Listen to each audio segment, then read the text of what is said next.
Sorry about that. Thus, until I achieve enlightenment, I perform virtuous deeds with body, speech, and mind. Until death, I perform virtuous deeds with body, speech, and mind. From now until this time tomorrow, I perform virtuous deeds with body, speech, and mind. De chedu sangmage kibardu lugang isum gewalako. Mashe bardu lugang isum gewalako. Du de ringne sungte nima sangda samgi bardu lugang isum gewalako. Long refuge prayer. We take refuge in the kind root Lama and the lineage Lamas. We take refuge in the deities, the mandalas, the yidams. We take refuge in all the exalted Buddhas. We take refuge in the perfect Dharma. We take refuge in the excellent order of the Sanghas. We take refuge in all the noble Dakas, Dakinis, and Dharma guardians, possessors of the eye of wisdom. We take refuge in the kind root Lama, the lineage Lamas. We take refuge in the deities, the mandalas, the yidams. We take refuge in all the exalted Buddhas. We take refuge in the perfect Dharma. We take refuge in the excellent order of the Sanghas. We take refuge in all the noble Dakas, Dakinis, and Dharma guardians, possessors of the eye of wisdom. Drinchen Sawadang Girpar Chepe Palden Lama Dampa Namla Kayok Suchio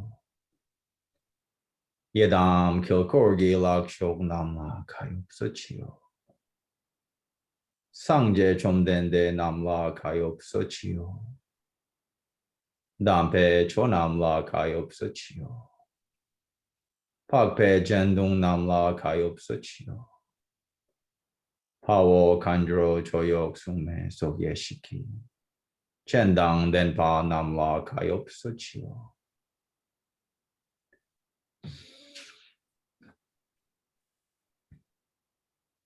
Taking the Bodhisattva vow. Until I attain the heart of enlightenment, I take refuge in all the Buddhas. I take refuge in the Dharma, and likewise in the assembly of the Bodhisattvas.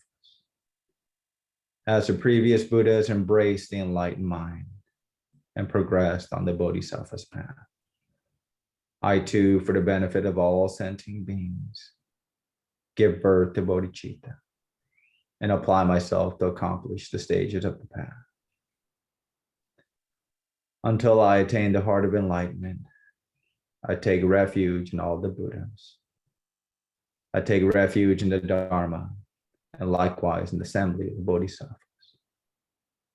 As the previous Buddhas embraced the enlightened mind and progressed on the Bodhisattva's path, I too, for the benefit of all sentient beings, give birth to bodhicitta and apply myself to accomplish the stages of the path.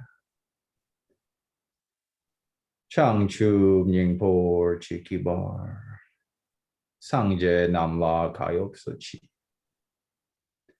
Chodang Changchu Senpei Yi Shog Layang Deshin Kayok Suchi Jetar Gongi Desheki Changchu Dungi Kepadang Changchu Senpei La Pala Dedang Rimshin Nepato Deshin Drola Pendang Du Changchu Semni Ki Ising Duzin Duni La Pala Rimpar Shindu La Pargi. The short refuge prayer. In the Buddha, the Dharma, and the Sangha most excellent, I take refuge until enlightenment is reached.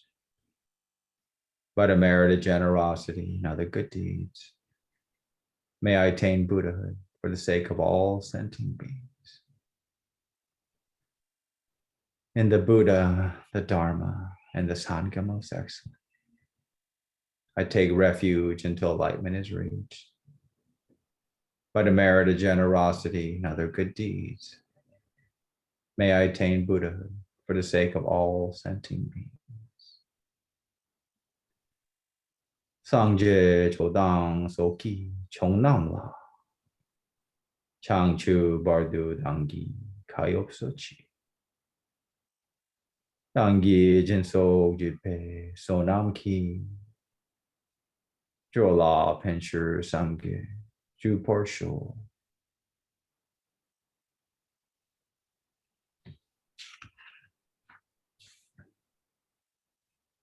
The four immeasurables. May all mother sentient beings, boundless as the sky, have happiness and the causes of happiness. May they be liberated from suffering and the causes of suffering. May they never be separated from the happiness that is free from sorrow. May they rest in equanimity, free from attachments and aversions. May all mother sentient beings, boundless as the sky, have happiness and the causes of happiness. May they be liberated from suffering and the causes of suffering. May they never be separated from the happiness that is free from sorrow. May they rest in equanimity, free from attachments and aversions. Madam kadang yampe samchen tamche dewadang dewe gyurdang denpar jurshi. Dunya dang dunya giyudang jarwar jurshi. Dunya mepe dewadang me jarwar jurshi. Yering jagdang yidang drawe tang yomlang nepar jurshi.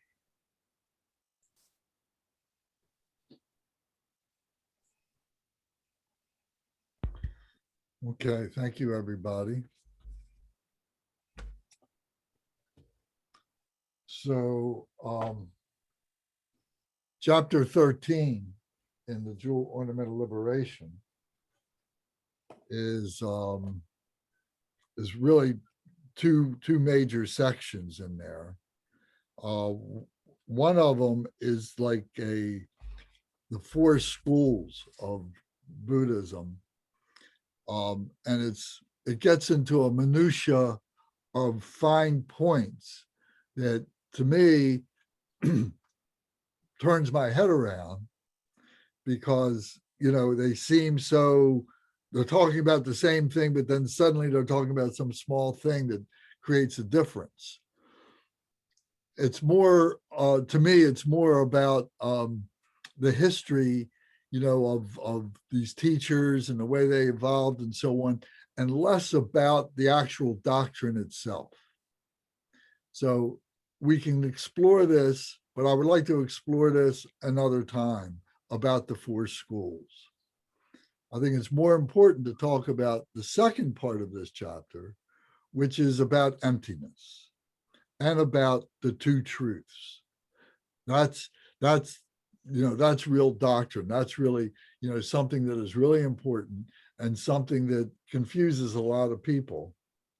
So I think trying to get it clear is really important. So what I did was I made a PowerPoint out of it, hopeful that by seeing this, in text up in front of us, we're seeing the words and everything, and may be helpful in being able to clear up a few obscurities about what we might think that emptiness is and what the two truths are. So if anybody has any questions, always just interrupt and we'll talk about it. Does anybody have anything right now to say about anything that we've been working on? Lance, what page in the book Jewel Ornament of Liberation is this on? This is not in the Jewel of Liberation. This is Learning Buddhism. Oh, I'm sorry. Okay. Sorry, chapter 13. Okay. So it would be page 115, but this part of the discussion in that chapter probably doesn't begin until page 122. Yeah, we weren't able to get that book. You didn't get that book? I Didn't think get I it. sent the text. I think I sent the text to everybody, but just maybe yesterday or the day before yesterday. But so I apologize for not having to send it quicker, but At these pages? no, not those. Well, those I put in the mail, and that's for our Buddhism 101 discussion. So this is the Buddhism 102 discussion. So this is the learning Buddhism discussion. Okay, sorry. I'm only. It's okay. I'm sorry it's confusing, but Well, somewhere in that's my mind, somewhere in Yes. my mind, it makes sense. So we're here. It doesn't matter if it's 101 or 102. We're going to be here. All right. So let's see this.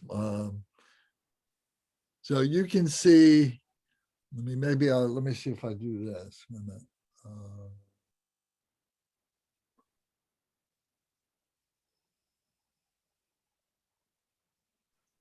Let me try something. Wait a minute. Whoop, I got this set up. So it's all right. We'll just go along with this. Okay. So, chapter 13, the two truths and emptiness. So here the two truths are the relative truth of the world and the ultimate truth of the ultimate meaning, which would be the ultimate meaning of the world plus many other things. So the world as we see the world, so how expansive is this idea of the world, or how limited is this idea of the world?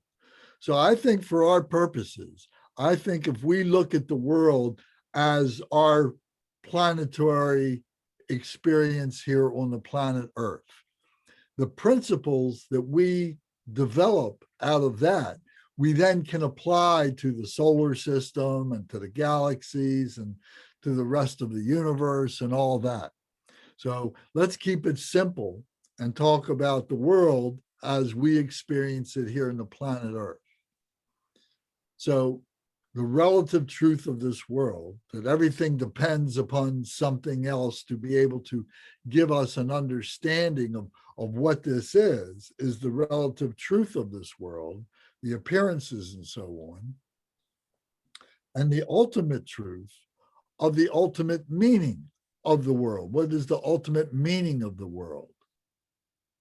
So these are the two truths. We're going to explain this. We're going to dive into this as we go along. So it doesn't have a completely simple answer, but here are the simple truths. So in doing this, there's been many different schools of Buddhism that have tried to give their explanations of what this is. So for us, in our lineage, the Madhyamaka middle way school is the way that we follow. There are some other schools that we can go into another time that, as I said, have a minutia of difference between them. But the important thing is what we're going to discuss as this middle way Madhyamaka. So this Madhyamaka was taught by the Buddha as the Mahayana teachings. It was more or less revived by a great scholar named Nagarjuna around 200 AD. And he's been also many times referred to as the second Buddha, because he popularized these teachings of the middle way of the Mahayana at that time, and he did that through the text called the Madhyamaka. That's the name of the text that he wrote that became the basis of so much philosophy that has followed ever since for the past 2,000 years. So his explanation of relative truth boils down to all appearances are relative. Everything that we see, everything that we think as appearances, they're appearancing to our mind. They have appearance to our mind, the things that we see with our eyes, the things that we hear with our ears, and so on. All this stuff that can be cognized by our brain, and its agents, the eyeballs, the ears, the tongue, the nose, the fingers, what we can feel and touch and so on. All these appearances are relative. They're based on other things. They're based on not purely by themselves. They're based on other things. So they are subtle and coarse. Atomic structures are particles. So what this means is there are subtle and coarse atomic structures or particles. So as I've tried to explain in the past, I say, we look at our hand and we see this hand and it's covered by skin. But then if we could look right underneath the skin, we would see all these tissues that are holding our bones together, these tissues that are tendons that are making our muscles be able to work with our different fingers and so on. So we see all that level of tissues. And then if we look down even further, then those tissues are all made up of molecules that are all the same kind of molecules that make up these tissues. And then if we look deeper into those molecules, we see those molecules are made up of atoms. And those atoms all are spinning around and are moving quite rapidly and so on. And as we look at those atoms, we see that there are subatomic particles that are made of electrons and protons and neutrons. And if we look at them even deeper, then we see subatomic particles that become all kinds of muons and buons and bosons and all these kinds of subatomic particles. So these structures are, say, like the molecules when these atoms all come together. And then these molecules then come together, make bigger structures, which are like the tissues. And then the tissues, all that's all covered up by our skin. So we don't see all that. All we see is our hand. But all this stuff is happening. So all these appearances are all relative. They're all based on other things that we see. They're all interconnected with each other. So does anybody have a question or comment about that? About this relative truth, these appearances that we have?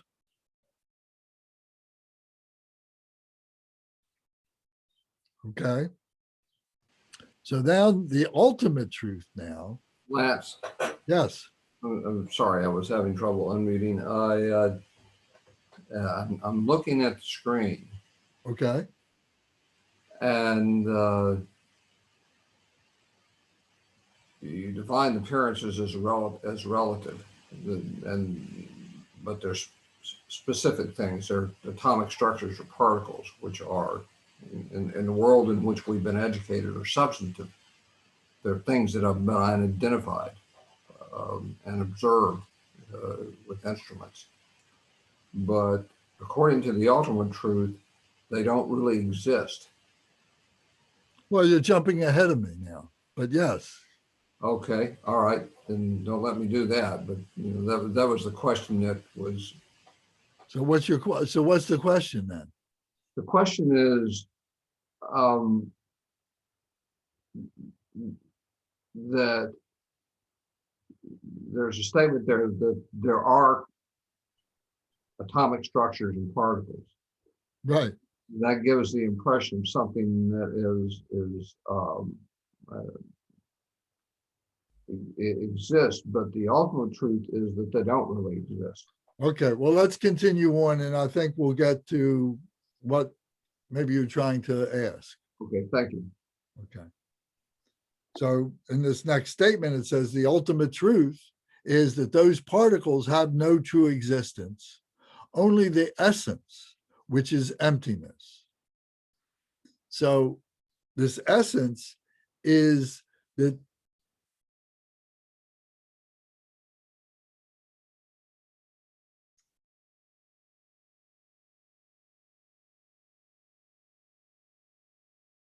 this essence is unknowable in our minds. This essence is something that is beyond our comprehension. But there is something that is bringing all these things together that appear, that we see these things. So they have no true existence. They are relative upon themselves. They are not pure themselves. They are made up of other things. They're compounded. So because they are compounded, they have no pure essence themselves. They are empty of their own true essence. That's what they're empty of. It doesn't mean they don't exist. They exist at the relative level. But at the ultimate level, we're able to transcend that relative, and we recognize that these things are manifestations of the true nature. So we're going to have to circle back to that, but hold this in your mind. So we're going to circle back to this. So here's more definition stuff. So here it says, relative truth manifests as a product of delusion. We are seeing this phenomena and we are deluding ourselves that it's real, but we are giving it names. We are conventionally saying, this is a table, this is a wall, this is the color blue, this is a tree, this is a leaf, this is green, this is brown. We're giving all these conventional meanings to all these delusionary things that we are focusing on as being real. So it says it's unceasing experience of the arising of appearances, both mental and sensory. So manifests as a product of delusion, which is the unceasing experience of the arising of appearances, both mental and sensory. So we're experiencing these things. We're experiencing these things through the combination of our senses, and we're giving them names, and we can draw them. We can make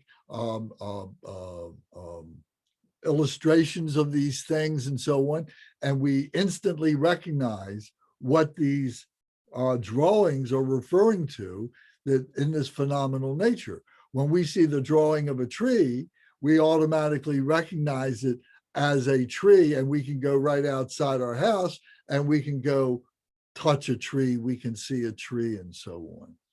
So mental and sensory, we can feel it, we can see it. So none of those relative phenomena has even the smallest particle of true existence. So like I said, that the true existence, if we look down and see the tree or we see any of these things, we get down to the atoms, and then we get down to the subatomic particles, and then we get down to things that are deeper than the subatomic particles. None of these has true existence.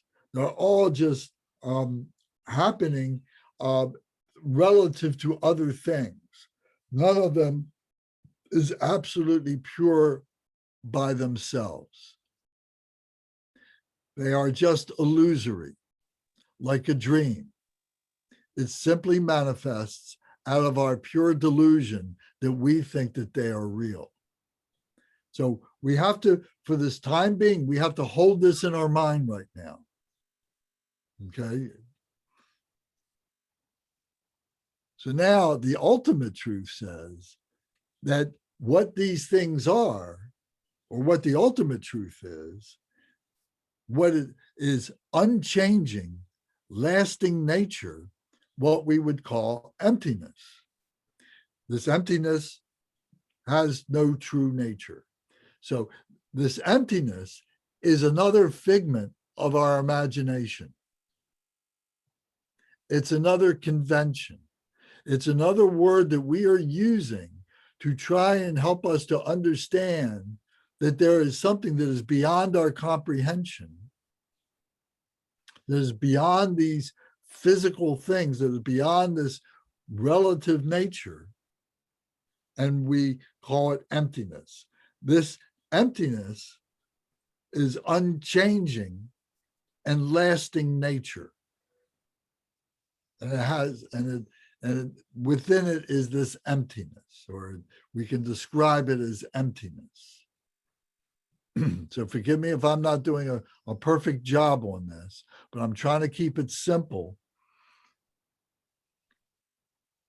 Okay, so now emptiness, again, emptiness is completely beyond all objects of the intellect. It's beyond all objects of the senses. It's beyond expression.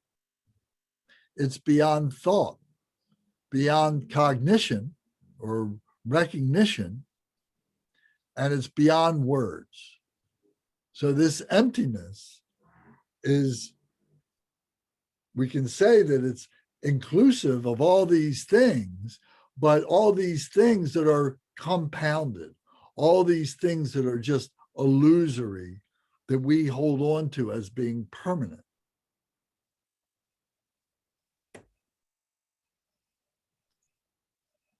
So now we get a little deeper into this discussion and we say the Dharma Dhatu. Dharma is the word that is a pathway. Dharma, a pathway. And when it's capitalized like this, it is the Buddha Dharma. It is the teaching of the Buddha. The Dhatu means like a sphere or a world. The Dharma Dhatu, the world of the Dharma, the world of all this stuff, which includes emptiness, this very basic essence of the mind, which pervades all phenomena, relative nature. So this is emptiness, which pervades all phenomena. This is relative nature. So we, as human beings, are relative beings. Everything that we do is relative. Everything that we think of is relative. However, we have true nature within ourselves. We have ultimate truth within ourselves, and this is what we're trying to get to. So the ultimate truth exists simultaneously as the Dharma Dhatu, within the Dharma Dhatu, within phenomena, exists simultaneously within the delusive appearance of relative phenomena and the all-pervasive Dharma Dhatu. Ultimate truth exists simultaneously within the delusive appearances of relative phenomena and the all-pervasive Dharma Dhatu. So we see this display and we say, okay, we can recognize characteristics about this. We can theorize many things. We can write books about many things, but all this stuff doesn't really exist. So from another point of view, from another simile here, it's kind of like watching a movie. We're watching this movie that is being projected from this device, this projector, up onto a screen. And everything seems to be life-size or super life-size. And it's telling a story and it's got words to it. People are speaking and everything. And it seems very real. But it's all just an illusion. So that projection is like the projector and the image that it projects. It's being in that movie theater and seeing all of that. But yet the ultimate truth is it's only a projector. It's only an illusion. So we're in the Dharma Dhatu, and the Dharma Dhatu includes this phenomenal nature. But within it is the true nature at the same time. So how do we experience the true nature? Is through the transcendence of our attachment, our aversions to the phenomenal relative nature. And that's done through the meditation.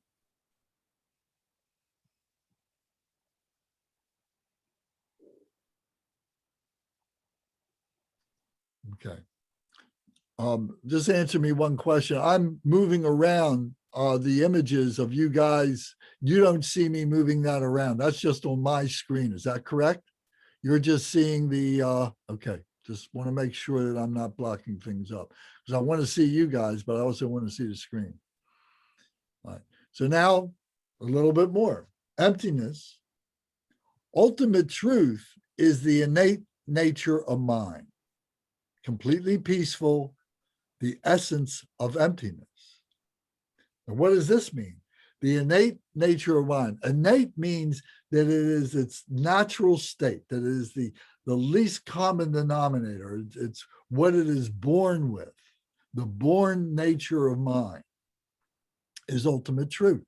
Completely peaceful, the essence of emptiness. So as a simile, think of ourselves that when we are born as a human being, that we are closest to that ultimate truth than we will ever be during the rest of our human lives. We're completely peaceful until things start getting us upset, where we're wet, we need to be changed, we're hungry, we're cold, we're uncomfortable that way. And then we cry out because that's the only thing that we can do. That's an expression of our frustration. But our mind is very, very, very, very peaceful otherwise. Very essence of emptiness. We have no conventions in our mind at that time. Our brain is completely clear. We have no associations of what anything is on the first hours that we're born. So this is our true nature of mind. So this is a simile for that. When we meditate, when we have deep samadhi, our mind becomes like that. Our experience becomes like that. There's no thought, or if there's thought, it's not recognized. The thought is just passing right through. It's not registering with us because we're completely peaceful. Everything is empty of its own nature. We're not seeing the phenomenal nature. We can, if we want to allow that to come in, but the point is now that this ultimate truth is this ultimate nature of mind, where it's completely peaceful, the essence of emptiness. So maybe it's unfair to say that we're not recognizing things because we do have awareness. We do hear the phone ring. We can hear the rain falling outside. We can feel the wind on our face. We can feel that, but it's not interrupting us. We remain completely peaceful. And because all this illusory stuff is just part of the emptiness of the Dharma Dhatu that we are naturally part of. And we see it at that level. We experience it at that level. We're experiencing emptiness. We're not making any judgments. We're not compounded. We're not looking to make anything compounded. We're just at peace.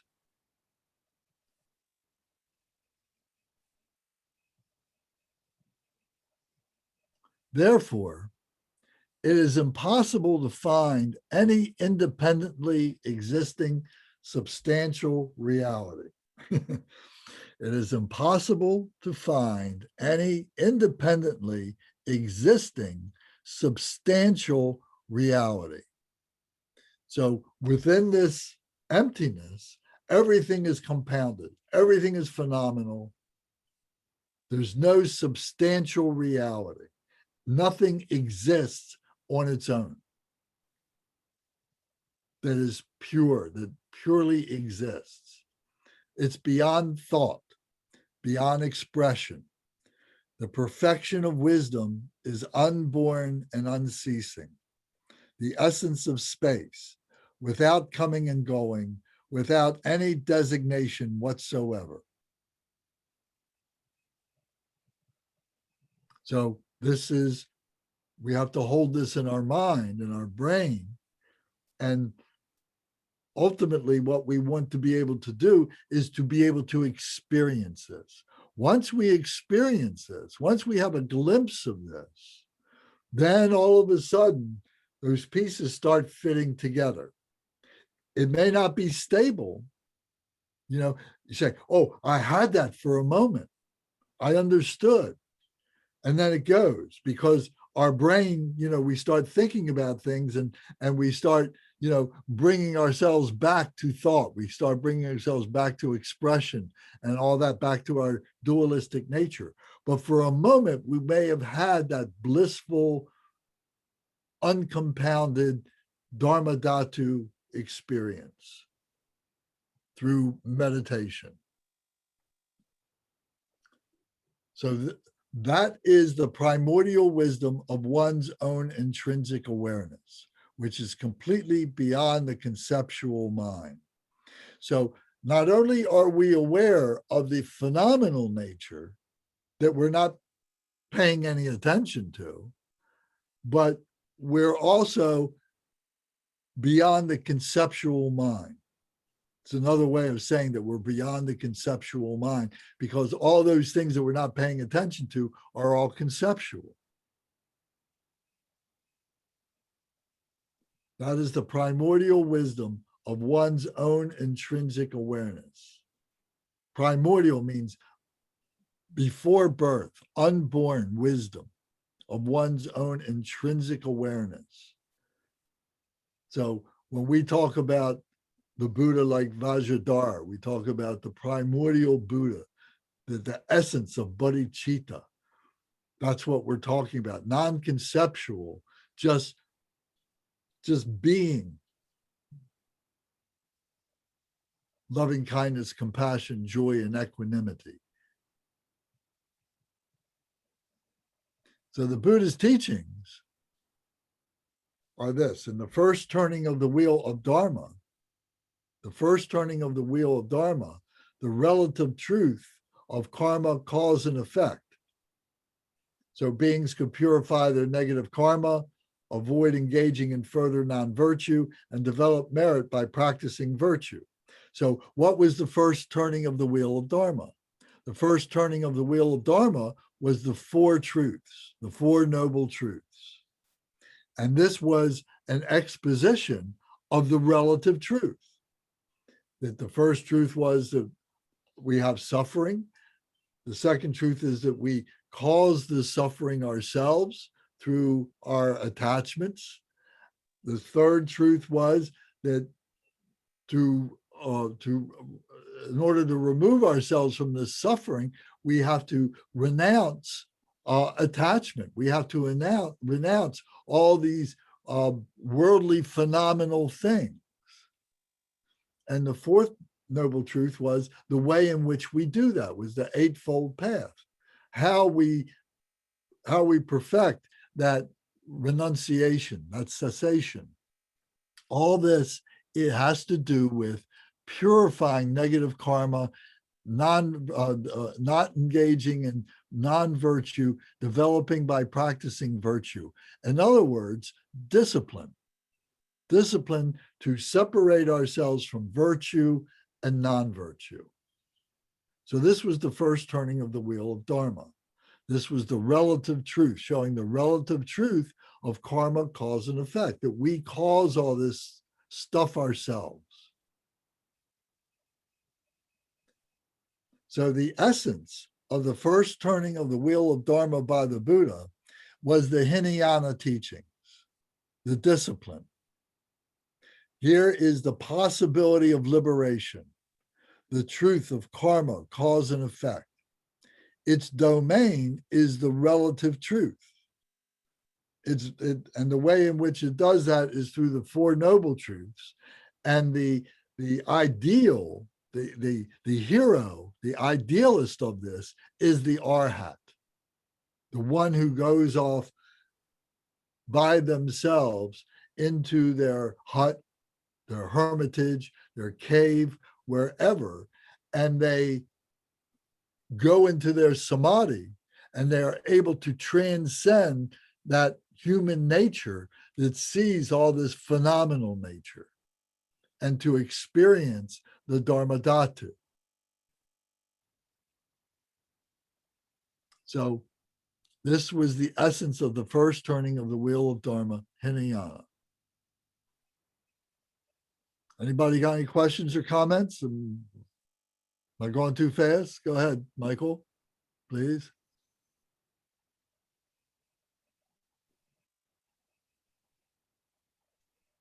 Yes. So I appreciate the simile of the projector. In order to give us a sense of of what we don't have a sense of. But are we talking about the appearance that we're seeing, the display? Is that what we're talking about when we say the display of Dharma Dhatu? Yes. So it's a display of Dharma Dhatu. So, you know, one of my students might say, well, if it's a display, how am I seeing it?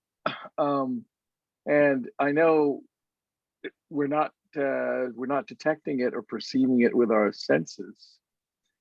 So there's one possibility is that it's just it's sewn into or imbued in our ongoing illusion. So it's a product of our mentation. It's a product Well, of we our are seeing mind. it with our senses.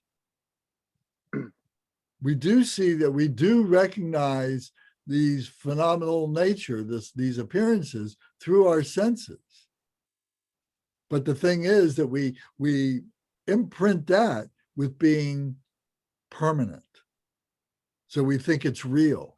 We think it truly exists, but it's all just an image that a projector, our mind, is telling us is real, convincing us that it's real, but it's just an image.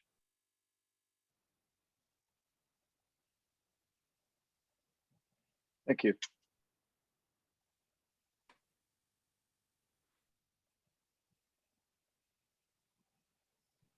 So Lance, Yes, so I guess there is no separation of the form that we are seeing in emptiness. correct. That's correct. The form we see, we see it, there's no doubt. It exists, but it only exists temporarily. So henceforth, form is emptiness, but emptiness itself is form. Correct. The Heart Sutra, yeah. The Heart Sutra.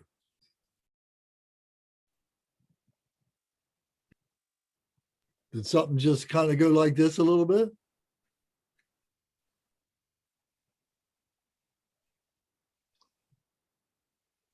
Okay. So now we go, the essence of the second turning of the wheel of Dharma by the Buddha is the Mahayana, the middle way teachings. So here we learn about the cause of suffering and the antidote to suffering. The cause of suffering is the mind of self-clinging, and the antidote to that suffering is the truth of selflessness. So we can see all this stuff. We can be experiencing all this temporary stuff and thinking that it's real. And because we're thinking it's real and it's not doing what we wanted to do, we're suffering. If it did everything that we wanted it to do, we might think, oh, wow, this is great. You know, I feel like I'm a god. Everything is here for me. This is wonderful. But we know that in this life, everything becomes suffering. And the cause of that suffering is our clinging to these causes of the mind, thinking that it's real. These things are still going to happen, whether we are thinking they're real or not. If we become Buddha or we become Bodhisattva, these things are still happening, but we're not paying any attention to it. We've become transcendent. We're not attached to these things. We have no aversion to these things. We have no emotions about these things, about ourselves, about our own selflessness. So the antidote to this is the truth of selflessness, that we have liberated ourselves from seeing ourselves as real, seeing ourselves as permanent. We now recognize ourselves as temporary, as illusions. Yes, I'm real for the past 70 some years. I'm real, but it's not permanently real. It's only temporary. I'm just wearing a suit of clothes. I've just got a head of hair. I'm just in this room and so on, temporarily. At some point, it just all goes away. It may go away when I leave the room, and now all this stuff just becomes a memory to me, like a dream. All the stuff that I'm seeing, that all goes away. If I put on another suit of clothes and I say, oh, I remember when I was wearing that red shirt, it's just like a dream.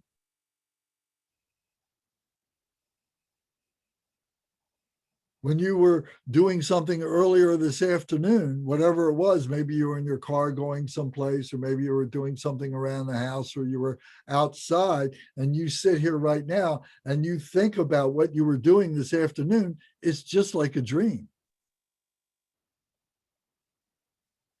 It was very real when you were doing it, but it changes very quickly. Every moment is changing. If we hold on to those moments, you see, we're holding on to illusion. We're holding on to those false images that they are permanent. So if we can understand, if we can transcend what is temporary, then we liberate ourselves from the suffering of the attachments, pardon me, and the aversions, the emotions of those things. So the domain of this is the relative truth. All this is happening in the relative truth. All this is happening in phenomenal nature. So, and the way in which we understand this, the way that we navigate through this, is through the middle way as the Bodhisattva, as the holy enlightened being, is how we navigate this, how we understand this. We don't become a Bodhisattva until we begin to have deep realization of these things. We're on the path. We're on the path to learn these things. You know, we become a hearer, an arhat. We become a solitary realizer. And if we don't plateau there, we don't stay there, we move on. We become a practitioner of the middle way, not the extremes. We're not nihilists, nor are we eternalists. We're not individualists, nor are we substantialists. We're in the middle. We see that to navigate this, we need to be in this state of flux. We need to be flowing with all this. We need to be changing with the changes. The nature of this phenomenal nature is change. So it's harmonizing with that change. Is it easier to go swimming in a river that has a current to it, is it easier to flow with the current and maybe swim and be able to navigate our way to one shore or the other, or to go against the current and try to get to one shore or the other? To go against the current is very difficult. So if we find that in this middle way, we can navigate, we know how we can stay safe, how we can stay pure, how we're not attached. We lose our emotions. We liberate ourselves from them. And we can find a happiness in that.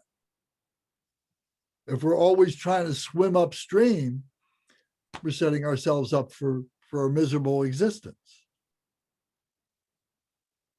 So to find out how nature works, say, oh, this is how nature works. Okay, if I understand that, now if I align myself with this nature, how much easier, much more fun, how much more enjoyable my life becomes. So what are the boundaries? So the boundaries, our karma tells us that. Our actions tell us our boundaries. And if we stay in a neutral karmic state, then it's very easy to maneuver. But if we're bouncing from one side to the other, if we're in that dualistic nature, bouncing from one extreme to the other, we're always suffering. We take a lot of pride in that. Oh, I've got this house, I got this car, I got this family, I got all these things and everything, and I work hard for all this. I really enjoy working this hard, But then there's always that day that you think to yourself, my God, why am I doing all this? Nobody appreciates me. My kids don't appreciate me. My spouse doesn't appreciate me. I hardly appreciate myself. I don't like myself anymore.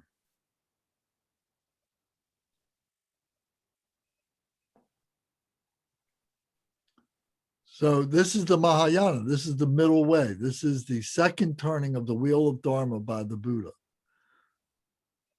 Now the next is the essence of the third turning of the wheel of Dharma by the Buddha. And this is called the Abhidharma. This is the selflessness of the individual that is free from all elaboration. So let me say this. This is the wisdom path. This is the wisdom path. This is now realizing our Buddha nature, having experience now in the phenomenal nature, having some realization of that, having some epiphany of what this is, having some, through the faith that we've taken, and now we've seen that this faith becomes clear faith. We say, oh yeah, I have confidence. I know how this works now. Now I start developing the wisdom of this nature, of this true nature, of this Buddha nature that we have, that is beyond our comprehension. So the selflessness of the individual that is free from all elaboration, the selflessness of phenomena. So what we've done, we've overcome the attachment to ourselves as being permanent. We recognize and we accept that we're not permanent. I'm only temporary. I won't get emotional about myself. And also about phenomena. That all this stuff, all this nature stuff that I love so much when it's a nice sunny day, or I go out onto the lake, or I go swimming, or I go snow skiing, or whatever it is, all this stuff is just temporary. It's just all illusory.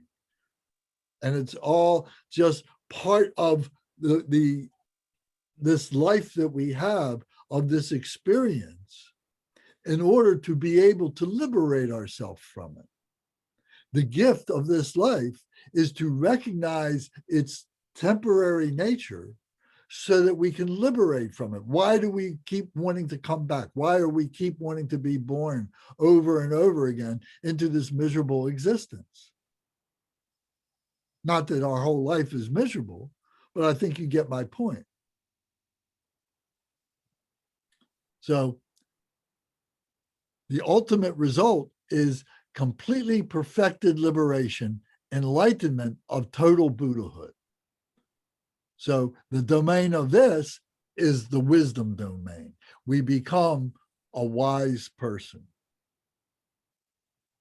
We become a bodhisattva. We become a yogi. We become a wholly enlightened being. We become a Buddha at the highest level. But we have to go through the progressions to get there. It's not like we can flip a switch. We may get glimpses of it just like that, and it's gone just like that. But what we need to do is to extend those glimpses so that they become broader, they become deeper, we recognize the wisdom that is in those glimpses more and more. And those glimpses then become vision, a vision of what it is to be a practitioner, a vision of what it is to be a yogi, a vision of what it is to be a bodhisattva, a vision of what it is to be a Buddha, and then finally to become a Buddha. And the thing about it is, we've all been there before. We already have that within ourselves. And it's just being able to quiet all the noise, all the monkey mind, all these other things that we think things are, which are all temporary, until we have this pure nature rise up. That's the teacher. That's the guru. It's all within us. We just have to not shut it, but we just have to rest everything.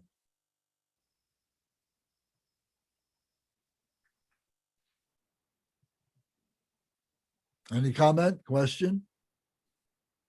So this is the Abhidharma. Lance, when you say that we have to rest everything, are you talking about taming our monkey mind? Correct. We have to rest our body, rest our intellect, our brain, which then is our monkey mind. And then what arises is the wisdom, our heart wisdom, our heart mind. That wisdom, that Buddha nature arises.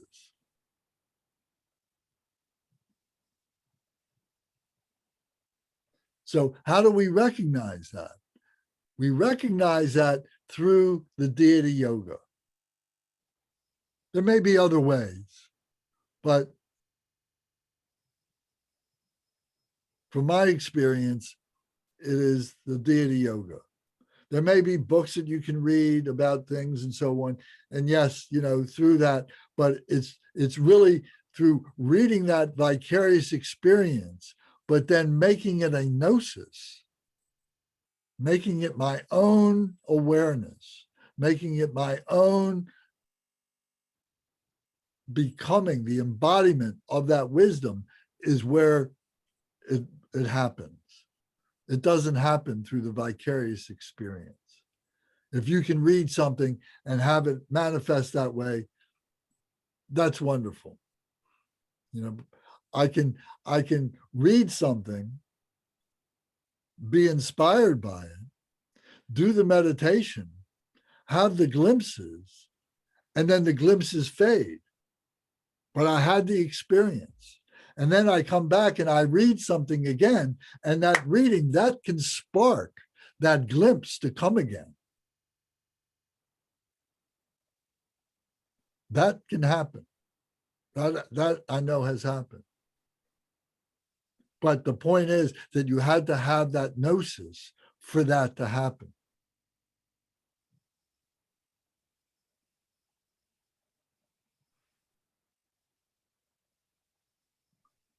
So now,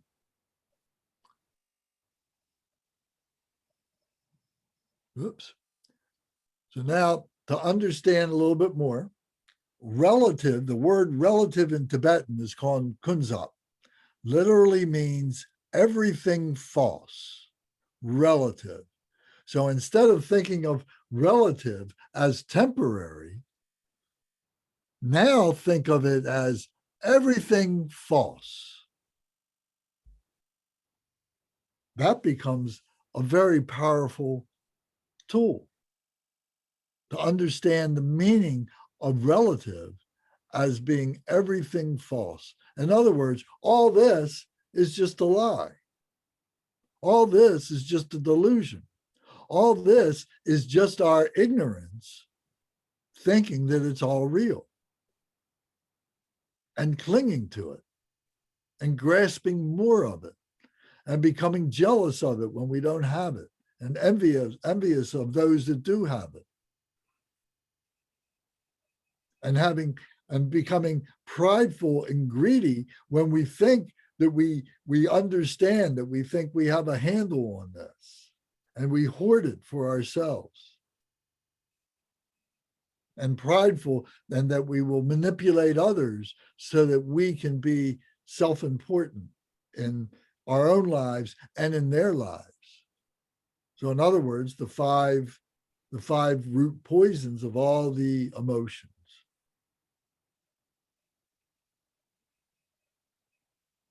So everything false, relative. So appearance is the product of delusion. It's a question of whether we believe that or not. That's what keeps the delusion continuing, that we believe it, the appearance. Sorry. Phenomena has no real substantial existence. It's like watching a movie. This is true of both relative mind and outer phenomena. This is true of both relative mind and outer phenomena. So in other words, the things that we think of, the intellect, our knowledge, all that is relative mind. And outer phenomena, all this stuff that happens outside of our body that we have in our rooms, that we have in nature, the sun and the moon, the stars in the sky, all that is all part of outer phenomena. And it too is all relative.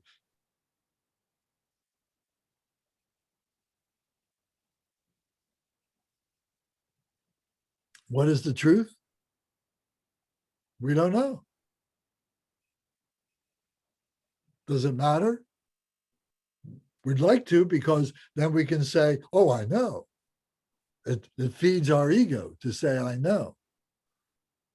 But can we be satisfied with not knowing and just being harmonized with that river that is flowing in a very predictable way, and that we just don't go upstream and we don't try and do crazy things on the extremes while in that stream? We just flow with the stream.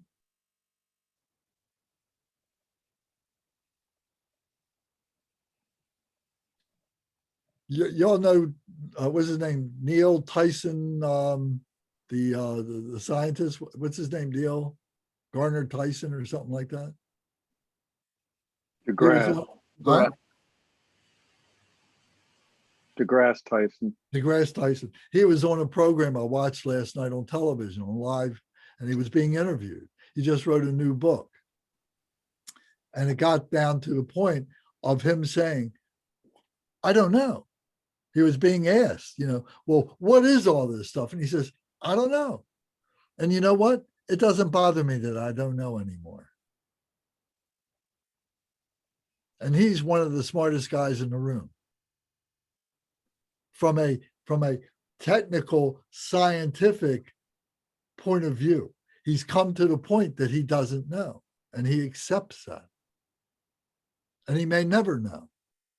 And he said that. And that was great. I was kind of cheering in my heart that he had gotten to that point, because he was always one to be able to give explanation of all these things. And now he's come to the realization, well, there are just some things we just don't know.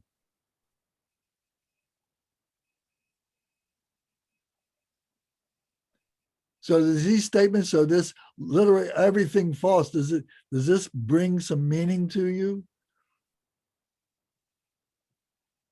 Now we come to this next statement. It says, there seems to be a self. There seems to be a self.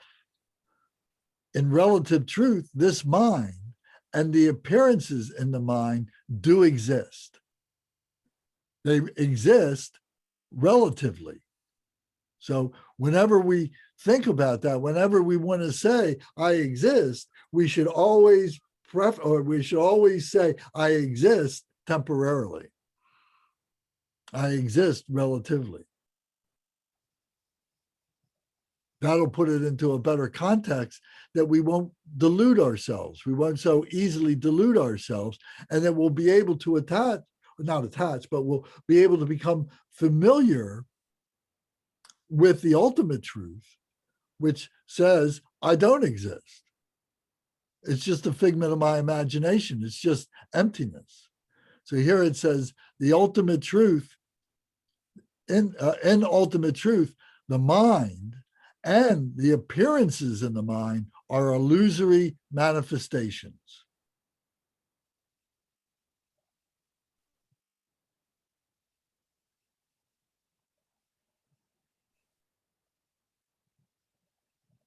So getting comfortable with this is part of the process.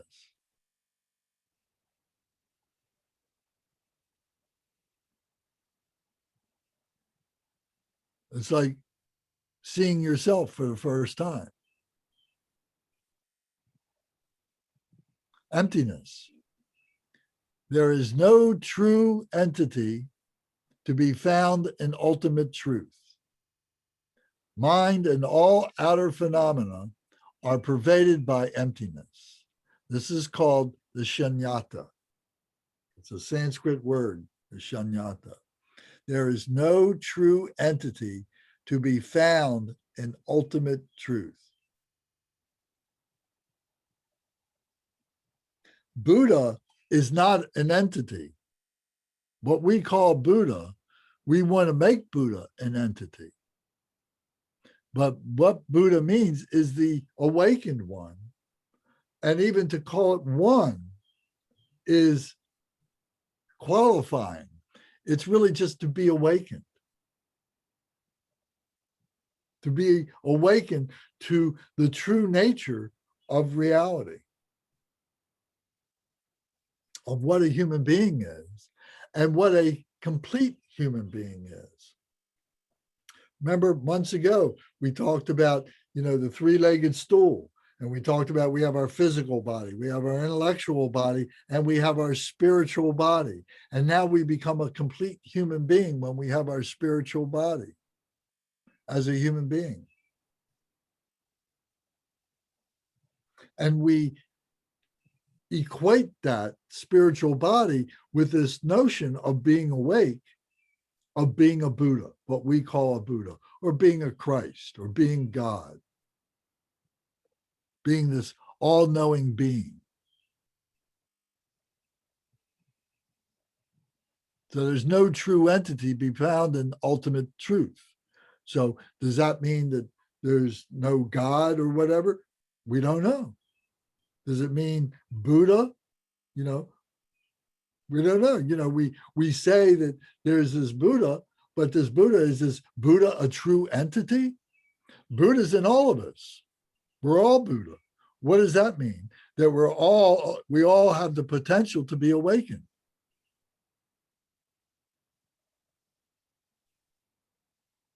Mind and all outer phenomena are pervaded by emptiness. That they are all compounded. This emptiness is compounded by all this stuff, relative stuff, that we have given credence to, that we say is real. So this emptiness in Sanskrit is called shunyata. And in some of the prayers, you'll see that name come up, shunyata. So now, things that appear and exist in relative truth can be said to be true in the context of relative truth. Yes, they're true. It does exist in relative truth, but in ultimate truth, they have no real essence.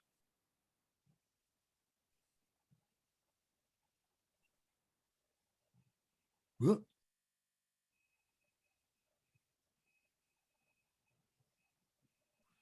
Relative truth, there is a mind that experiences and feels happiness and so forth. In ultimate truth, no true entity can be found and identified as the mind. So this happiness and sorrow and all these emotional things don't exist either.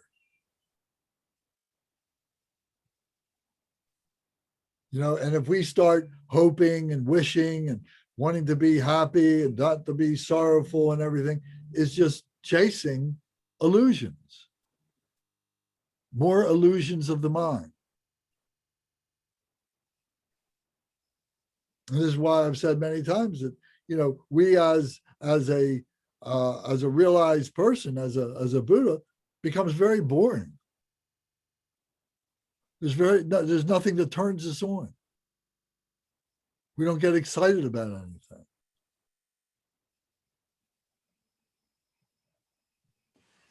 Lance, Yes. where does sorrow and grief felt at the death of someone you love fit into all this? Well, it's very profound. You know, it's true, but it's relative. You know, you're going to get over it one day. You know, you're going to have some bad days. You're going to have some bad nights. You know, it's going to affect you. No question about it, because we are relative beings, you know, but the more perfect we get in our realization that all this is just illusory, the easier it becomes for us to be able to get over that grief. It's perfectly natural to have that grief, but at the same time, it's perfectly natural for us to not have that grief, to be able to get over it.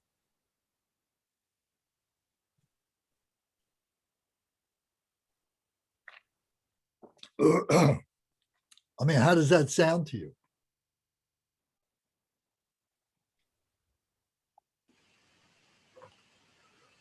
Well, I understand what getting over it means, that you begin to recover and live your life, but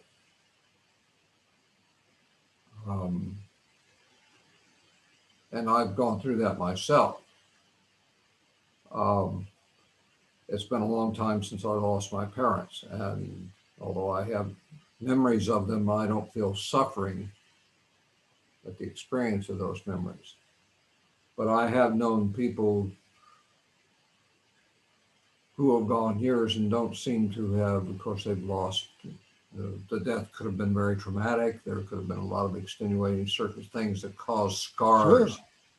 Sure. That it was not a normal passing Sure. of life. The loss of a child is the most severe example that I know of, and I've known that more than once in my life. And So can you see that it's all relatively true? yes, Can you see that when you were born, you didn't have any of the baggage from past lives, any of the memories of past lives, and that when you die, that you don't take those memories with you?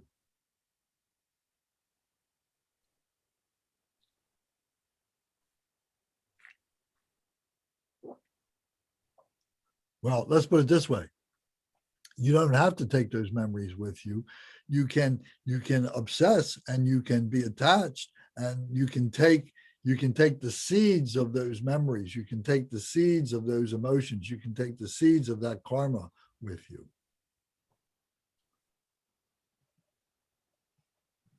So it's perfectly natural to cry. It's perfectly natural to laugh. It's perfectly natural to have a good time. But to see it just for what it is, that it's just a temporary good time or a temporary bad time.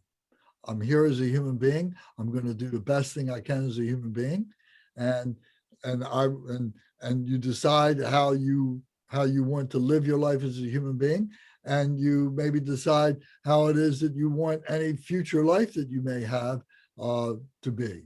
But recognizing that it's not going to be as Gary, or it's not going to be as Lance, or as Tom, or Thomas, or Michael, or William, or Bhavani, that we're surrendering, we're giving up that energy to that stream.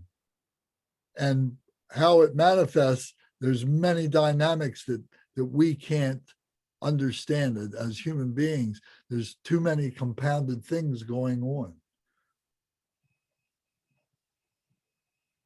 But we can simplify and we can liberate ourselves from that.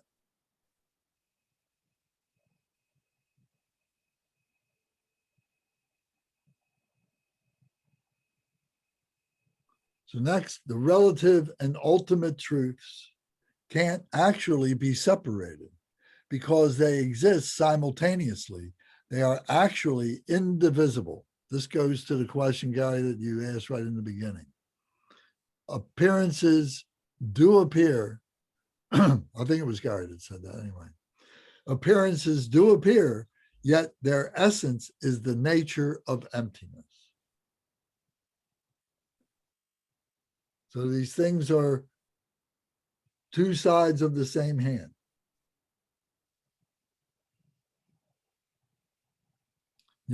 We're only seeing one side of the hand, but now we're introducing the other side of the hand. And now it's up to us to be able to recognize that it is two sides of the same hand. And we have to recognize that within this relative truth is this ultimate truth. And within this ultimate truth is the relative truth in this Dharma Dhatu.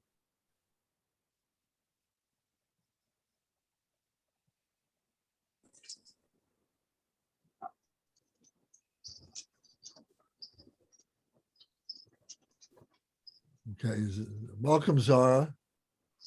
She just joined us. Hi, thank you. Okay. Sorry you weren't here earlier. Please don't ask me to repeat it. I won't. Thank you. I'll look at the recording later. Thank you. Okay. So, okay. The mind is indivisibly both clarity and emptiness. The mind is indivisibly both clarity and emptiness. Clarity of recognizing, of realization. The mind does have experiences and perceives everything. That's clarity.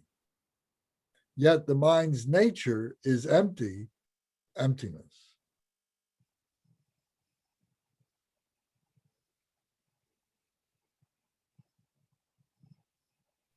So we see all this as the movie. We see all this as the projection image up on the screen. And it's just all an illusion. But then when you fall and hurt yourself, when you get sick, when somebody calls you up and says, oh, you got to do this, that, or the other thing, or somebody breaks your heart, or you break somebody's heart, or something like that, it's all very real, temporarily. And it depends on us as individuals, how much we hold on to that happiness, how much we hold on to that pain, how we deal with it, how we let it go. The truth is, it's emptiness. It's not that it's nihilistic, because in nihilism, correct me if I'm wrong, nihilism implies that there's no reciprocity. There's no connection. Everything is just happening at random in chaos. But we see things as as there is this spiritual interaction that is happening, and we are affecting that which is happening, and that which is happening is affecting us. And that we can change the course of things through concentrated mindfulness, through our actions, are ways in which we can change things, but it doesn't change their empty nature.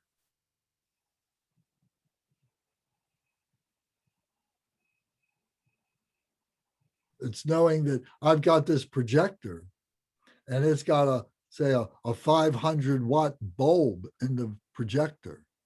And I can see this image, really good up on the screen with this 500 watt bulb. But if I take that bulb out and put in a 1000 watt bulb, now how much clearer, how much brighter that image now becomes. It's still an image, but it's a brighter image. It's a clearer image by virtue of changing one of the elements of our phenomenal nature, our wisdom, our skillful means, the method. This is how the method of doing practice, you see, brings all this into focus, makes this all brighter, makes the darkness, makes the confusion become more obvious to us through our practices.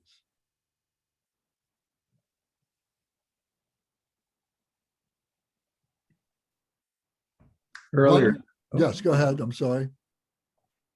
Earlier today, this morning, I was listening to some teaching, and I wrote this down as emptiness is wisdom. Realize the non-dualistic thoughts. Through our ignorance and mental afflictions, we create so much suffering. Purifying is difficult, but through purifying our own mind, we see the pure nature of all things. And as you were talking this whole time on the emptiness, and I've said this many times to you, about that there is no suffering, no cause of suffering, and no ending of suffering. There is no path, no wisdom, no attainment, and no non-attainment. This little book that you've given us, this 101 book right here. Yes. Got a wonderful, wonderful little sutra in there called the Heart Sutra. Yes. And this really gives you a lot of clarity on Yes. everything you're teaching tonight. Yes. And you've suggested we reread it, and I mean it's 2-3 pages, and brings into focus a lot of this teachings that you are giving us tonight. Yes. Mm-hmm. So I think it's a point well taken. I think your homework, everybody's homework, should be to recite the Heart Sutra many times. Take an hour, however you want to count the many times. You want to do a mala round. You want to do 20 of a mala. You want to do it for an hour or something like that. But something to stabilize your awareness of the message of the Heart Sutra. Yes, that's practice. So here it says, here's a fundamental statement here. Mind's nature is empty. Emptiness. The mind is emptiness. Whether we call it the big mind or the little mind, it's emptiness. They're both concepts. So this mind, we're fixated, the thing that lasts, the thing that is forever is the mind. but that's just another concept.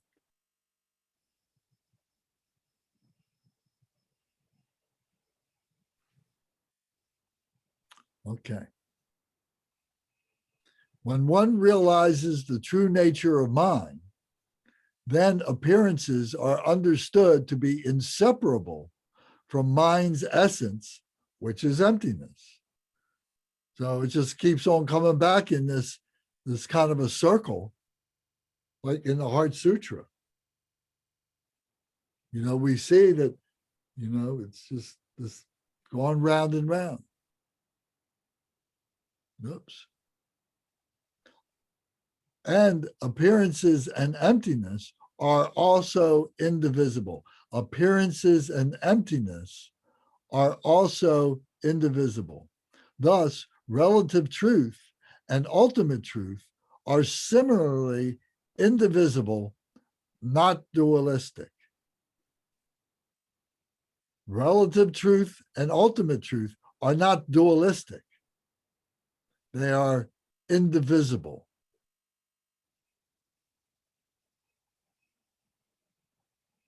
So what is it? A point of view, maybe? The way in which we are approaching that statement of relative nature and or relative truth and ultimate truth? From what point of view are you looking at it? Are you looking at it from a relative point of view? Or are you looking at it from an ultimate point of view?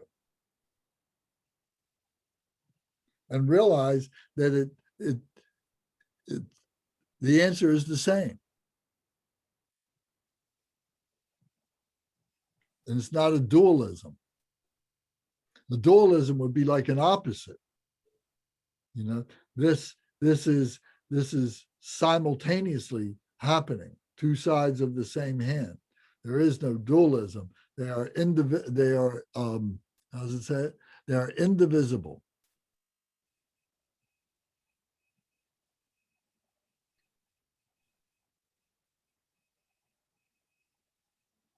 Oh, thank you very much. We're at the end.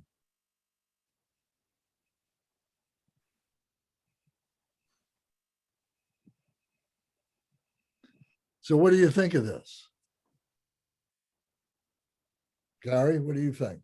Michael, what do you think? Thomas? I think the fact that the language that we use to try to make sense of the concepts and the non-concepts is paradoxical to the point of insanity, and it's just exemplary of I think of the world as it is, which is you know, there's always an inside out. There was always an upside down. Things can I mean, I think it's really paradoxical that we could say that that all phenomena is part of our illusion, which to me doesn't sound very cool.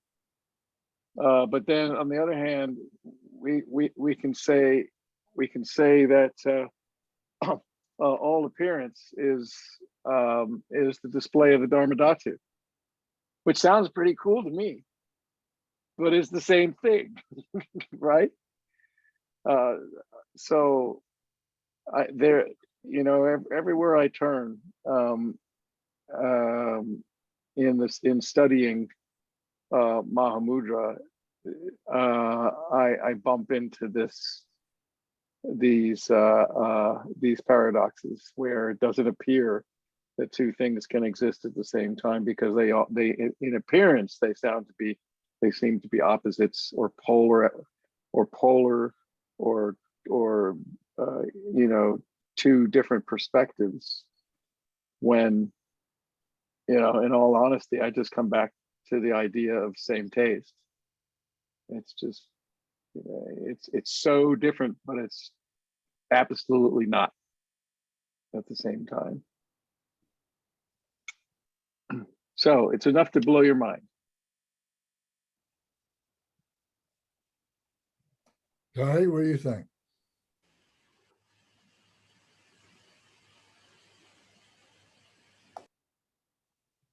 Lance, did you say me?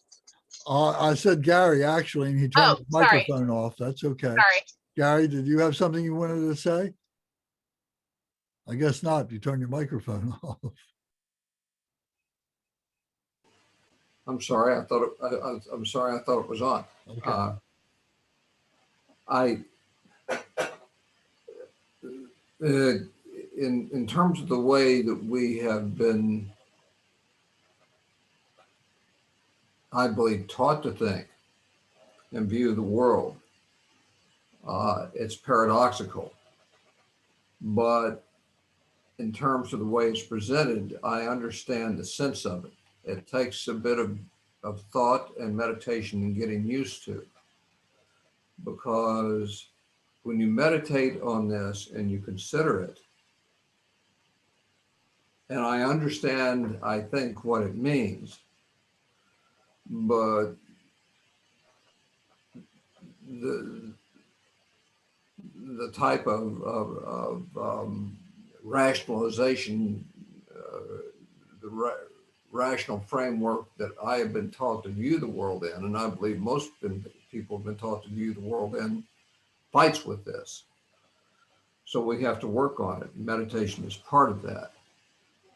And we have to study it, consider it, and understand it. But I understand what is being said. But it's challenged by the past, the life that I've lived. Well, let me ask you a question. Let me ask everybody this question. Can you experience emptiness? Yes. How do you know? Well, at least briefly, you can. You have to work on it. Well, Like that is the point. You know, that's what we need to do, to experience emptiness. When we experience emptiness, then all this stuff just kind of lights up. You know, oh yeah, Dharma Dhatu, I got it. Yeah. life and the behavioral patterns that have been inculcated into us invade our meditations on emptiness. So it requires constant work every day. And even though I have those periods of emptiness, flashes of emptiness in my meditation, where there really is no thought, suddenly there is. And that's because of the life that I've lived. I have been trained all my life to think, to wonder, to worry, and to find a solution to all the things I think about, wonder about, and worry about. So that is at battle with emptiness. I've said enough. Okay, that was good. Thomas, how about you? Would you like to comment on this? Well, one thing that goes through my mind is that I think you said Manjushri existed in the 2nd century. So this is I said Nagarjuna.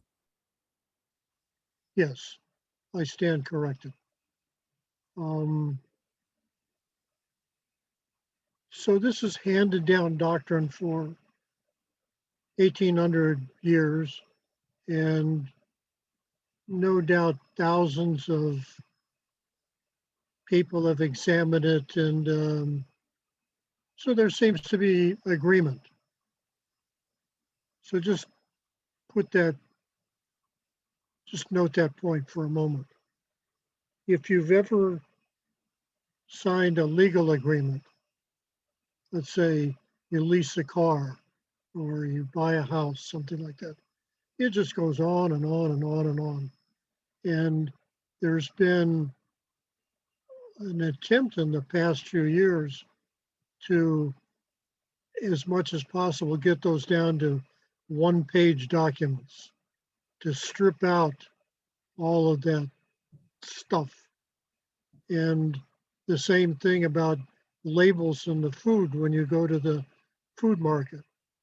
Now, some people won't buy food that has a label on it because if it has a label on it, then it's got ingredients in it and they don't want to deal with that. So I sometimes have had the thought that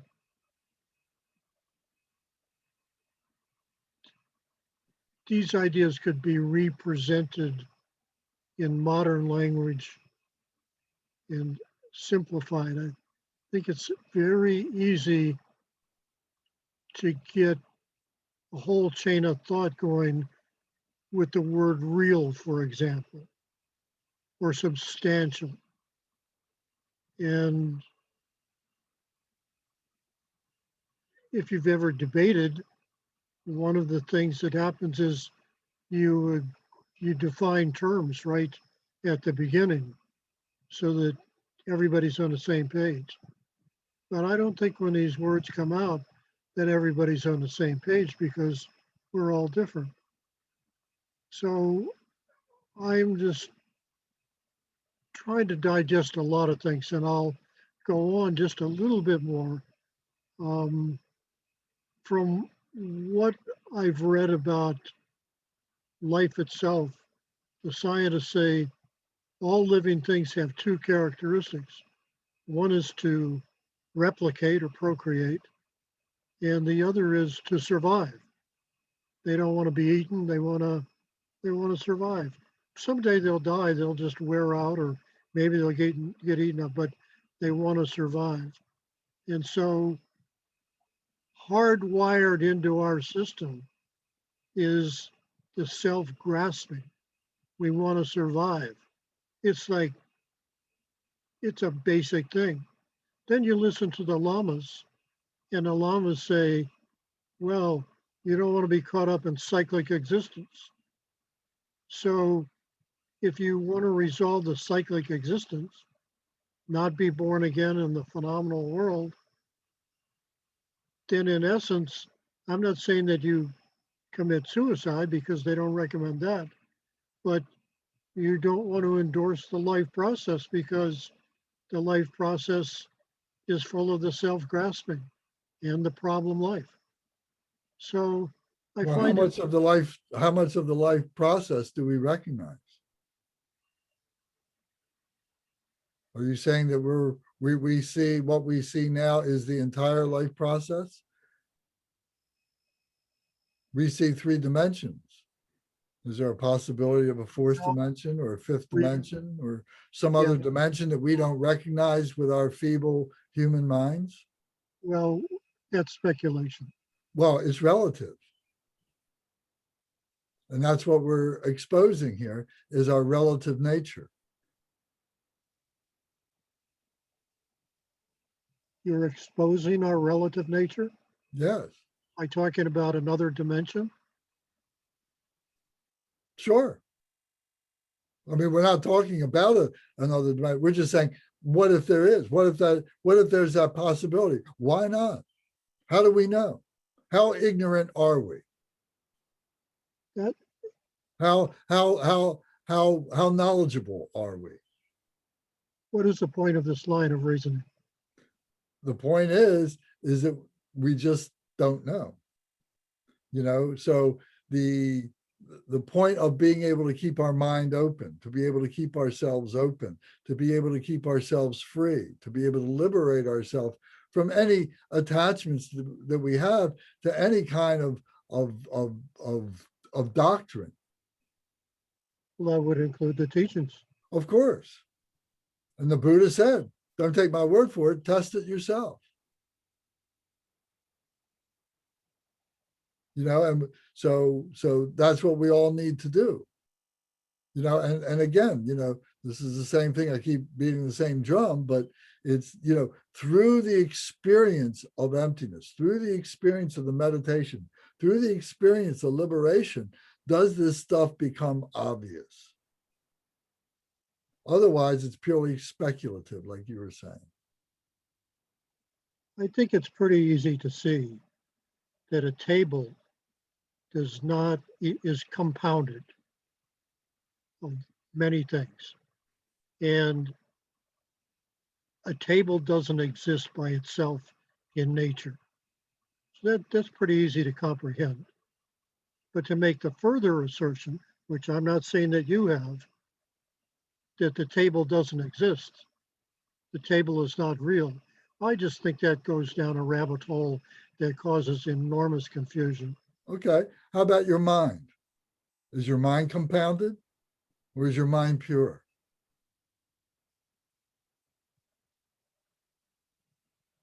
You know, I was asked about, a Lama asked me a long time ago if I found my mind, decades ago.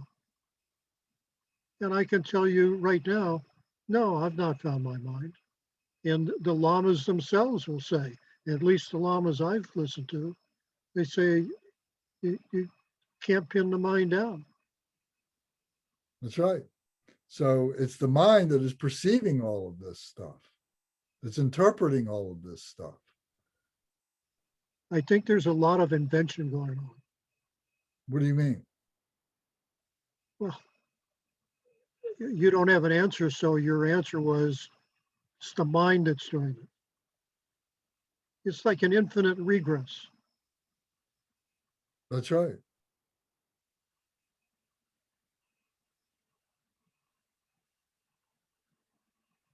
And isn't the point liberation? Well, once again, we can get stuck. The scientists like to think that they agree on certain points. That's the accepted wisdom at the moment. But if somebody sees something a different way tomorrow, and they're able to lay out a protocol, and other people can come to the same result, then the scientific wisdom changes. And the scientists are not laying awake at night, as far as I know, saying, oh, scientific knowledge may change. What are we going to do? They accept that that's the way it is. And why can't we as adult human beings also accept that is the way it is, rather than being disturbed and emotionally distraught and angry and jealous and all of that? Why do we have to go down that road? Okay. Anybody else have anything? Bhavani, you want to add anything? William, Tom, you want to add anything? Zara? I'm just enjoying listening to other people right now. And I'll go back and watch this on YouTube. Are those, you sent the PowerPoint slides, is that right, No, I haven't. Lance? I sent the text of the chapter itself. Oh no. But if you want the PowerPoint, I can send the PowerPoint. I'll send it as a PDF. I think The I text froze. is- I'm sorry. The text is in chat. Yeah, I sent it in an email. It's in chat. Yeah. Okay, I have them. Thank you. Yeah. I was traveling this weekend. I apologize, but That's all right. I'll be looking over them. Thank That's you. okay. I'm glad you're here. Bhavani, did you have something you wanted to add? Yeah, when you were talking about sending the email, I got the email about the meeting, but there was no attachment and text with it. I don't see an attachment on mine either, Lance. I see the title where it says emptiness. No, there was one before that.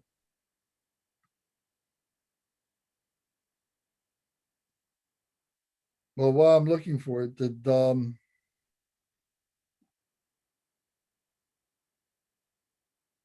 anybody else have anything else then? Yeah, when we're talking about getting glimpses of emptiness and clarity, I think the more practice we do, the more study, the more meditation, we can get more of those glimpses. That's what I'm finding anyway. And I also found that this gave me a lot more clarity in thinking about the Heart Sutra.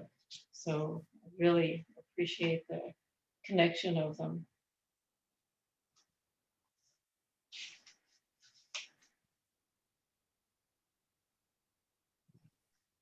Did this PowerPoint help any?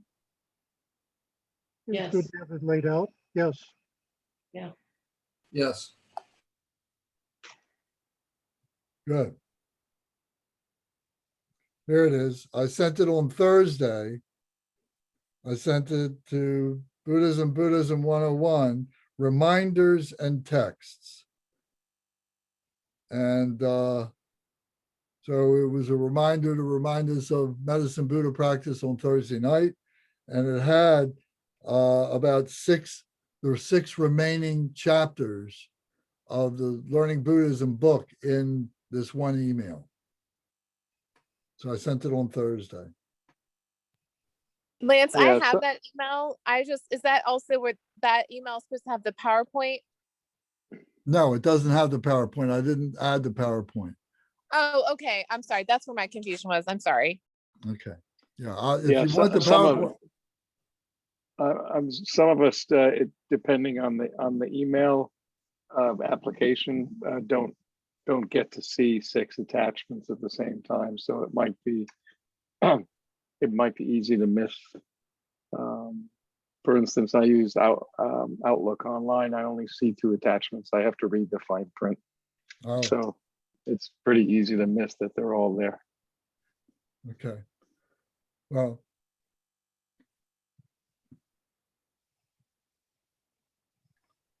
so, I'm just asking for a little bit of feedback because, this particular topic's been a difficult topic every time we do it, so and I think that Kempo did a really good job. I mean, the language that's in the PowerPoint came from the text, which Kempo, expounded. So it's just a matter, though, of maybe streamlining a little bit and taking out some of the redundancies and some of the other things that I tried to let each slide kind of try and stand by itself and kind of lead to the next one and be more thought-provoking. So I hope I think the PowerPoint was a great distillation. okay. Having just read the chapter and then an hour later looking at the PowerPoint, it added quite a bit. Okay. All right, well, thank you. So- Thank you.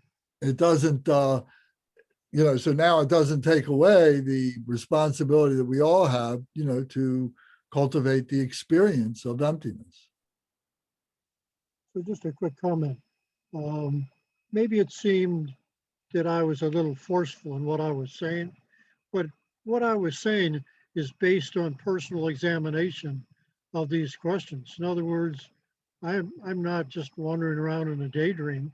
These materials that have been presented, not just by you, but by other people, and even reading so-called translations of the source text, they cause one to think about these things. So I've been thinking about it for a long time. Just want to make that point. So Oh, that's great. I think we all appreciate that and respect, the things that you say and like we do for each other, so I think it's great. I think this gives us a forum for us all to hear others speak and hear ourselves speak and know that we're all in a state of flux. sometimes you see these pictures of the monks in the monasteries as they What series? the monks in the monasteries Oh, as yeah, yeah. slap their hand and Right. extend the one arm Yeah. as they're making their various debate points. And they make their point to be critiqued by whoever it is that they're delivering their points to so that they can polish their understanding. Sure. If they just remain silent in their own thoughts, they could be way off the map. Okay. Well, everybody's got the book and the Heart Sutra is on page 14, 15, and 16 and 17. So we could make that part of our next session. We could recite that. We could even analyze the Heart Sutra, we're not going to be able to analyze it the same way the lamas might, but I think we can do a fairly decent job of being able to give some understanding to it anyway.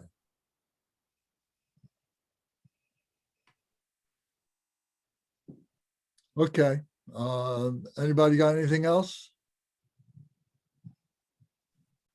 Well, thank you all very much for paying attention. I hope it was helpful. If you like, I can I'll send the PowerPoint through as a PDF so everybody can open it. And if you want to study that, I'll do that. Okay. Thank you all very much. Tom, will you do the dedications, please?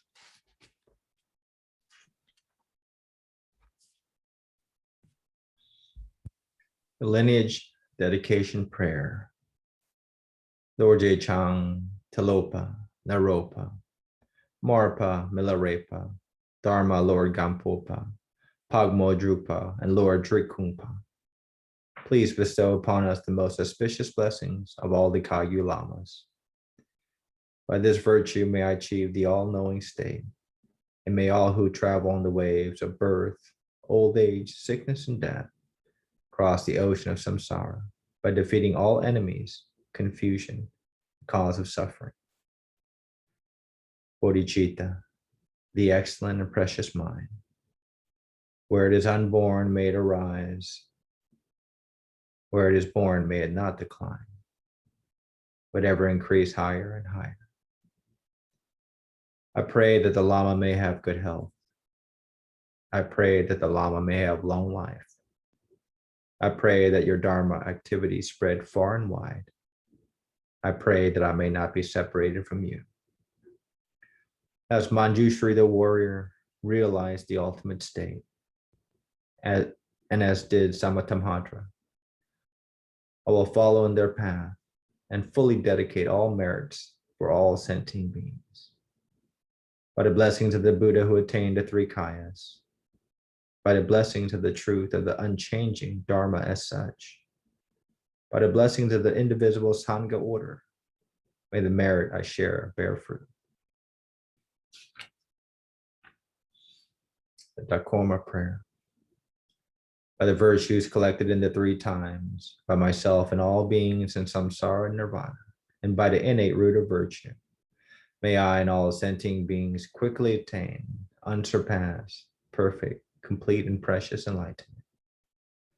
May the teachings of the great Drikungpa Ratnashri, who is omniscient, Lord of the Dharma, master of interdependence, continue and increase through study, practice, contemplation, and meditation until the end of samsara.